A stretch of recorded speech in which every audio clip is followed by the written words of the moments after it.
How's it going, everyone? I'm Gonzer, and today we're going to be going over episode 37 of Pokemon Journey / Pokemon 2019. This episode is a big one, guys. It's called I Am Back. Nice to meet you, Alola. Yeah, this is arguably one of the biggest Pokemon episodes in history. It delivers on something that it delivers on demand, which is something very foreign to Pokemon. You like my hair, by the way, guys? Pretty sweet. And this is the kind of episode that people have just wanted to see for freaking years and years and years, and they just haven't bothered to meet demand at all. So this is a big one. This is a big one. It just is. Especially like the fact that they brought back just so many characters. Whenever they've done this in the past, it has never been anything close to this. This is it's a big one, guys. When I initially talked about the Alola crew returning, like I said, guys, I wanted people who were annoyed by others for not being too happy about it. I wanted you guys to kind of understand that a lot of other characters have been waiting longer. You know, we haven't seen Dawn in 10 years now, for example, or not just under 10 years actually, but there's a lot of characters who people want to see. But nevertheless, guys, like, this is the kind of stuff that people want to see. So we need to applaud Pokemon for that, and we need to let them know that they did the right thing here, and I hope that the ratings are very, very high on this episode. Anyway, let's jump right in. So the episode starts out where Go is handed a Leaf Stone by Wanpachi Yamper, and he uses it to evolve his Execute. Sweet, right? And so Ash starts saying, oh yeah, there's the Alolan ones. They're way different. They're huge. So they talk about that, and all of a sudden, guess what? Off to Alola. Hooray. So they end up on Meli Meli Island, right? And who picks him up? It is Professor Kukui. And Ash and him have a little moment, a little welcome home moment. He kind of runs in front of Go. But they end up back here. They end up talking to Professor. The Professor's all real nice to Go and stuff. But throughout this episode, you see Go is kind of shy and all that. It's good that they're doing that here. I've always said it's kind of a problem to have a shy character traveling with a character who is like the brightest kid in the world in Ash Ketchum. But they did a good job with Go in this episode, and I hope that they can keep doing that. They've been doing a good job with Go lately, period. So hopefully they can keep everything going here. Okay, here's the part that I want to talk about. You get this kind of cute moment where Kukui is where Ash explains that Kukui is like his Alolan family here, and Go's like, what? Family? So it kind of takes Go a minute to kind of understand how close Ash is to these people. These people from Alola is his Alola family. So he gets back to his his secondary house here, I'll call it, at Kukui's place, and Burnett answers the door, and she has a little baby with a little Pikachu, and we learn that his name is Lee. So she has had her kid. It has officially been, like a year or something since he was in Alola. I don't know, very weird, but I hope that this means that the current writing team and the current direction of the anime, which started in Alola, regardless of what you think, it started in Alola, people. There's a lot of people who don't get that. They really want the anime to be linear, so they're like, the Alola guy's the same one from XY, which is not true, period. You need to get that through your head. Like, he lost oodles of development and still hasn't even got back his objectivity at all. Not even close. So, we kind of have this new direction with Ash with ever since Alola, ever since Generation 7. So it seems like maybe, probably not, but maybe Ash is aging again. That would be very nice. If that is true, I guess we'd call Ash 11 right now or something like that. But I don't know. We should wait and see.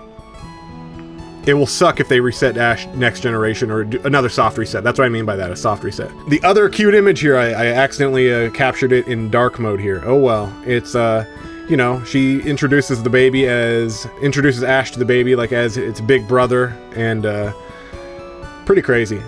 It's Ash is like, big brother, it's another cute little moment, and this is something that the fans definitely wanted to see.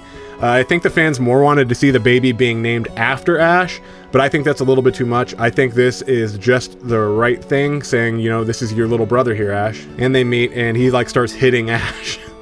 But anyway, they go inside. Ash sees his Alolan Pokemon, and he's like, hey guys, that's Go over there. And they all go run and hug Go. And so we find out that there's going to be a welcome party for Ash and Go, which kind of surprises Go. Like, why for me? Like, I'm just some dude who knows Ash. So anyway, they head out to capture Pokemon. That's why they're here. Go wants to capture some Alolan Pokemons, okay? And he sees Cucumber here, guys. Okay, you know when I get Pokemon names wrong in an episode? I'm doing it on purpose, like 95% of the time. This is a Mewtwo, but I will say, hey, Sea Cucumber 1. And last episode, like, one thing I really want to correct, guys, I know what a Tentacruel is. What I was hemming and hawing about was whether I should even call it an octopus. I wasn't trying to figure out the name. That's why I called it Octopus 1. I know it's a Gen 1 Pokemon. I knew it was a Tentacruel. Come on. Anyway, so they're running out after this Grubbin, right? And, it uses Dig. Ash is like, oh, it's going to use Dig. And for whatever reason, like, it splits off, and Ash and Go their separate ways. Ash goes the correct way after it, and Go ends up running after an Alolan frickin' Doug trio and falls off a cliff and into the water, but he gets fished out by Lana, who's sitting there with Lapras and Sandy here. Kind of a funny little moment, and she finds out that, you know, that's she like knows his name already. Oh, that's Go, that's Satoshi's friend, yay! She does this little thing with her hands. She always does that. She always did that in the Sun and Moon. Like, you're Satoshi's friend, wow! She's hella funny. So we get kind of a transition shot here, and we see Team Rocket's Pokemon. Quick transition shot, and Rotom Dex just flies out there while Ash is looking for Go. And Rotom Dex is like, yo, Go's already back at the Pokemon school and stuff, dude. We gotta go, like, there and meet him and stuff, man. So back at the Pokemon school, like, they separated Ash and Go to do this, so they could have Go sit here feeling, like, very uncomfortable, so they could have Go kind of warm up to them, right? Which he does eventually in the end, right? But they're sitting here, they're grilling him, and Go is like, aah! And finally, this guy walks in, the butthole of the episode walks in, and man, he's like, he's pretty mean to Go, man. But listen, people, something I want people to understand about Kiawe here is, this is entirely and in every way, without pause, within Kiawe's character. This is how he acts. It's how he acted when Ash came. It's just how he is. He seems to test people before he is friends with them. It's just how he is. And that's kind of like how Alola is as well. That's kind of like, if you're a trainer in Alola, that's kind of how they do it. Like, you go through trials to be tested, so. He's like, yo, I'm Satoshi's rival. Which two of you are stronger in battle? That's kind of a weird question to ask. I wouldn't have written that. Yeah, I wouldn't have written that. The world around Ash should just assume that Ash is better than the vast majority of trainers. Like I've said before, like, once you win that league, he should be treated like he won a league, you know. But whatever, you know. I'm not saying he shouldn't get upset every now and then, but you know, you shouldn't just think some random. You shouldn't be asking a random if he's stronger than Ash Ketchum. You should be like, obviously this random is not stronger than Ash Ketchum. Go says, oh, I only battle every now and then, which, like, this Kiawe's like, oh, I'm gonna kill you for that, man. I'm not cool with that, and picks a fight with him. Picks a battle with him. And Ash pops up, what took you so long? And then we get the nice moment where they all eat. It shows all the people in the Pokemans eating and being nice and having fun. Hooray. You know, the Pokemon cliche here. We just gotta show everyone eating, having fun, just to eat up some time, I guess. But we find out that Lana here has gotten a letter from Lily. And we get a short little scene of Lily and Gladion. You know, they talk. They're still trying to find their dad. And she wrote this nice little letter to everyone. And we see Magearna, you know, still pointing in some direction. Like, after a year, you think you would have gotten there. Like, how big is the Pokemon world, guys? Like, is that how this works, or what is it? What's going on here, guys? Anyway. Man, that baby popped out quick, man. Maybe it's like it's like a weird baby that popped out in like a day. Man, I don't know, man. So, at the end of the letter, it is signed to like everyone from Alola, but it also says like Satoshi at the end, Ash's name in Japanese, which surprises Ash, and that's the shot of Ash being like, what? To me, like, it's weird that Lily would even write that, you know, not knowing that Ash would even be there, would even be showing up at all. I don't know, very weird thing to write. So anyway, Ash is just like, yo, Kiawe, let's battle, BZ! And Kiawe's like, nope, gotta battle Go, dude. Anyone... we need to see if he's strong enough to travel with you and help you get your dreams and stuff, man, like me. That's what's happening here. And everyone's like, yo, dude, calm down, man. Like, yeah, they're all like, legit calm down. And Go is like, no, I gotta protect my pride. And they go out here, and, you know, Go's doing pretty well in the battle.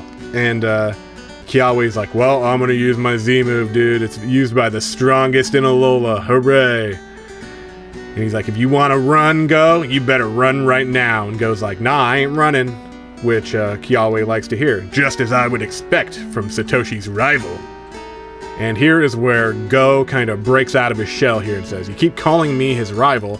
I'm not Satoshi's rival, and I have no intention of helping Satoshi reach his dream. This is incredible dialogue, okay? This is incredible dialogue. Pokemon would have never written dialogue like this years and years ago, ever. Like, this is it takes a lot of balls for Pokemon to kind of go outside of like the whole lovey-dovey BS kind of crap and go into objective territory. Really, like, the only like really objective things we've seen in the anime was Paul, the rivalry with Paul, Ash during at the end of Diamond and Pearl, and Ash during all of XY. That's really the only like objective things that we have seen in the anime, but we got some objective dialogue here, which is crazy. He's like, dude, dreams are something you reach on your own, Kiawe. Like, it's not my job to help him, man, and it's my future is in my hands, man. But Satoshi, he is my friend, and you know, I will look after him as a friend. Great, another dark capture here, my bad here, but you know, he says he's my friend, and I will show him a battle that he can be proud of, you know, as a friend. So Kiawe kind of looks over here to Marowak, Alola Marowak, just to prove that I know the names today, guys. He starts his Z move, man. Oh, I'm gonna do my Z move. Go tries to fight back the Z move with his little ember, and it just gets swallowed up. Like, dude, it gets swallowed up so quick. Freaks Go out. And Alolan Marowak runs across and just removes him out of the way of Inferno Overdrive. Sweet. And Go's sitting there all pissed off against a tree, like, ah! And Ash is like, yeah, I'm sure this is Kiawe's plan all the time. He was just testing that idiot Go. Someone needed to. I wonder why I didn't do it. And he goes over to help Go up, and it's funny because Go, like, pulls up so hard he tries to pull Kiawe down. Like, so they are kind of rivals in a way. But he does that, and then, you know, I may not be his rival, but I'll certainly look after him. And Kiawe calls him stubborn, which is funny, because Kiawe, like, man, being a little pushy there, Kiawe. Just saying. Say, Go, what's your dream? And then literally, he tells him his dream, and literally everyone claps. Yay! Wow, that's such a great dream. So, at the end of the episode here, we pick up, he's out here trying to catch this Alolan Executor, okay? He gets it, he battles it, he throws a ball at it, he gets it, and then Rotom Dex is like, let me tell you about it. You know, there's a couple more frames here where they go back to Kanto, but OBS cut him out. Like, I can go at him and read and talk over him if I wanted, but maybe I'll add him in the video here. But, you know, they go back to Kanto, and he lets out his executors, and then he's kind of like, hey Ash, you know what? We should go back to Alola sometime. Sweet. So now Go has come out of his shell. He likes everyone from Alola. Yeah. Like, yeah. Great episode, guys. There's really nothing too negative to say about it. Do I think episodes like this can be better? Yeah, I think the anime in general can be better. But this episode highly delivered on something that people have just been begging for just years and years and years and years and years. It's just, for, you know, something like this hasn't happened ever. Let's put it that way. And it's a little ridiculous. But so yeah, I'd easily call this a solid 10 for Pokemon. Like if I were rating like objectively and not considering it to be Pokemon and changing the scale, right? You know, it would still be pretty good.